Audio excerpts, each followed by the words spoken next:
Well, it looks like there's going to be an early general election in Britain. The government are going to scrap the ill-fated and foolish Fixed-Term Parliaments Act. Next week it will go through Parliament just like that. It hasn't a friend in the world, although the House of Commons was unanimous for it when it was passed. And having cleared that obstacle, what remains to stop Boris Johnson calling an early general election? Certainly not the performance of the leader of the opposition.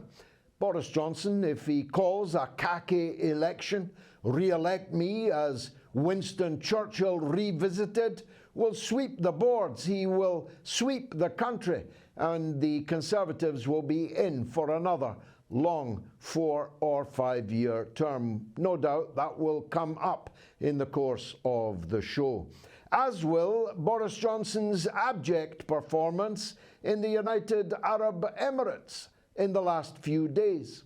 He was in Dubai on his knees in front of the royal dictatorship there, begging them for more oil production. They didn't tell him, or did they, that P&O, a Dubai-owned firm that operates many British ferry services, including the lucrative ferry service across the English Channel, was the very next day going to sack its entire workforce and hire agency labour at knockdown prices with no conditions the very next day at 2 hours' notice. The workers, many of whom had worked there for decades, were given 2 hours to get off the ship. If it had been in France, the crew would have taken over the ship in an act of righteous piracy.